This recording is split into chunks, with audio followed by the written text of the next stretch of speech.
Okay, so we're going to do a little bit of training on the consumable supplies that come with the ActiveTwo system. Arrayed here we have the standard supplies that we normally offer in the consumable supply kit, and there are a few other items that people often do purchase for use with some of the accessories that come with the ActiveTwo system. So let's go through the items that you use with the standard setup. So the main thing is this Sigma-Gel. So it's a conductive polymer.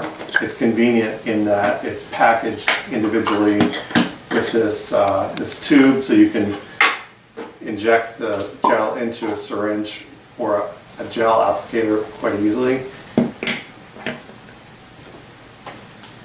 And it's nice in that it doesn't separate or grow anything because it's irradiated. So one downside to this gel is it's low salt.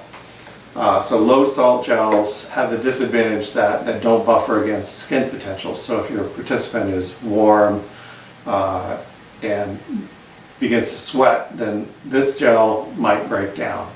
So in that case, if you can't control the temperature in the room, then you might consider a gel that has higher salt. So there are some other options, in fact, by the same manufacturer, Parker. If that becomes a concern, you can contact us about it. So the gel, the Sigma-Gel, is used with this syringe or gel applicator. It's a monoject. The monoject is a one-piece syringe, meaning it has an integrated tip rather than having a separate needle. We find that in particular kids and people with needle phobias react better to this because it's all plastic. The monoject holds 12 cc's. To do a 32 channel recording you need about half of this. For 64 channels you need one full syringe, and for 128 you'd probably need about 2 of these syringes. If you find that you're using more gel than that, then try to pull back, because it's always better to start with less gel and add more as needed than to have too much gel and have bridging between contacts. So that's the purpose of these syringes. They come packaged, I think we're showing a 50 count box, but I think they're in a 200 count box now.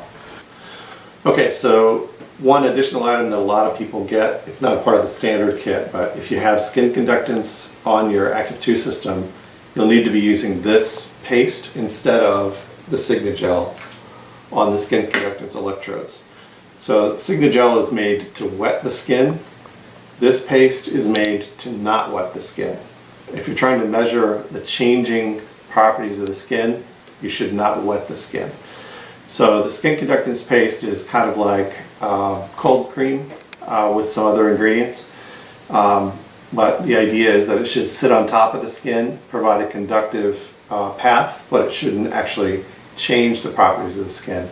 So be sure that if you're using skin conductance electrodes that you're using this paste or something like it, rather than an electrode paste which is made for EEG or ECG, because that will have other properties that will actually obviate the measurement that you're trying to get.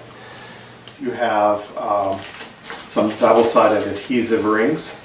So these double-sided adhesive rings, they come in many sizes, but the size that we include as a standard item is 4 millimeters inner diameter and 19 millimeters outer diameter. So you have 5 on a sheet, and the blue tab lets you pull one ring off. When you pull a ring off, then it has this white paper on it, and the white paper covers the adhesive on the side that will go toward the body. So you'll stick it to an electrode, and then you will fill the inside with gel. So I'll demonstrate that in another video on setting up the electrodes. Once you have the gel in it though, then you'll peel off the white paper backing, and any excess gel will come off with the white paper. So typically you get some paper tape as well. The paper tape is not used to hold electrodes on. These adhesives hold the electrodes on. This is good for just organizing wires. Normally I would only recommend this for organizing wires along, let's say, a limb or the torso. if you're trying to keep them from moving around. If you'd like them to move with the body, then the paper tape is a good way to do that. If you're tempted to wrap these around wire, just remember that it does stick quite well to itself, so you wouldn't want to wrap it around a wire without flagging it, meaning rolling the end over on itself so that it will be easy to remove. You have a reusable measuring tape, so it has inches on one side, centimeters on the other. Typically we use the centimeters because the caps are measured in centimeters in terms of head circumference that they can cover. And we also use this for measuring to be able to position the cap accurately. So you would use the measuring tape to measure from Nazian to Inian, which is this bony process at the back of the head, or just the base of the skull. If you start at the soft spot and work up, you can usually find either a bony bump there or the base of the skull, and that's where you would measure as the Inian. So half that distance is where the vertex should be. So the measuring tape is good for getting the cap on consistently, less so getting the cap on accurately, because accurate really is mostly about getting it aligned left to right and having it on frontwards rather than backwards. But if you have the same person come in twice, you'll definitely want to use a measuring tape to be sure that the cap is in the same position first and second time. You have some non-iodized salt. It's labeled as popcorn salt, so snack foods don't have to have iodine, and so for that reason, this, also because it's very fine, this is a good salt to use to condition the electrodes. So it dissolves easily and it doesn't have iodine, so it won't polarize the electrodes. So to use that, you would normally just put a dash of it in a bucket of water. So a dash of salt, tap water about half full, and drop the electrodes in. And these buckets are good for that process of conditioning the electrodes. They're also quite useful in washing. So you have two of them. You can use one for washing the cap with soap, one for washing the electrodes without soap. You can also use these when you're doing bench testing. So if you submerge all the electrodes in a bucket of water with a little bit of table salt, you should be able to see their state changing. In other words, the offsets of the electrodes will equilibrate, but you can also observe whether or not you have any problems, like electrode pellets that are contaminated or electrodes that are causing the blue CMN range light to go off. Any of those kind of conditions can be diagnosed in a simple plastic bucket.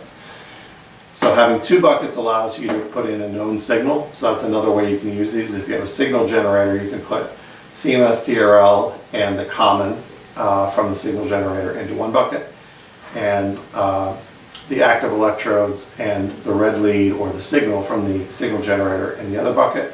And that allows you to put a known signal into the inputs of the EEG system. Then you'll be able to observe that signal on all of the channels. So these are the parts of the standard consumable supply kit.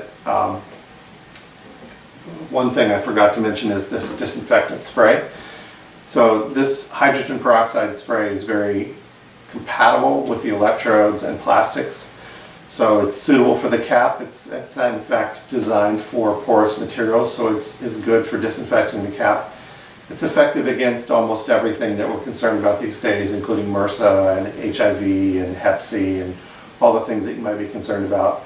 One thing it's not effective against is lice. So if you have a population where you might consider lice to be a risk, then you would want to use some kind of lice treatment on the cap between uses.